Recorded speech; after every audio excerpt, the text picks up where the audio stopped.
আসসালামু আলাইকুম। আজ শুক্রবার ২৮ মার্চ ২০২৫, ১৪ চৈত্র ১৪৩১ বঙ্গাব্দ।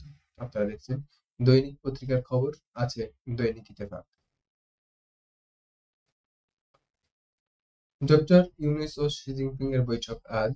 বাণিজ্য ও বিনিয়োগ বৃদ্ধি, স্বাস্থ্য খাতে সহযোগিতা ও রোহিঙ্গা ইস্যুতে জোর দেবে ঢাকা।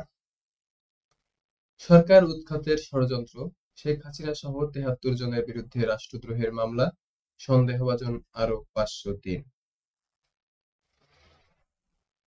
রোহিঙ্গাদের নিরাপদ ও মর্যাদাপূর্ণ প্রত্যাবাসনে এগিয়ে আসুন, এশীয় নেতাদের প্রতি আহ্বান ডক্টর মোহাম্মদ ইউনূসের। ধানমন্ডিতে র্যাব পরিচয়ে ডাকাতিতে গ্রেফতার ৬, পুরস্কার ও অক্সিলিয়ারি ফোর্সে নিয়োগ পাচ্ছেন ডাকাত ধরিয়ে দেওয়া ৫ শ্রমিক। ডিএসসিসি তাপসের গেজেট বাতিল করে ইশরাককে মেয়র ঘোষণা করল আদালত। ঈদের ছুটিতে রাজধানীর নিরাপত্তায় বসবে ৭ শতাধিক চেকপোস্ট, পুলিশের পাশাপাশি মাঠে থাকবে ৪৩১ অক্সিলিয়ারি পুলিশ।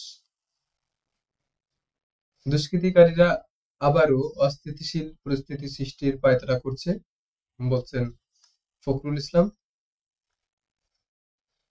কিছু ক্ষেত্রে সুফল ব্যাহত হওয়ার সংখ্যা, তাড়াহুড়া করে ধর্ষণ সংক্রান্ত আইন সংশোধন। এই ছিল দৈনিক ইত্তেফাকের প্রধান খবর। প্রতিনিয়ত আপডেট খবর জানতে আমাদের পেজটি ফলো করুন, আমাদের সাথেই থাকুন। সকলকে ধন্যবাদ। আসসালামু আলাইকুম।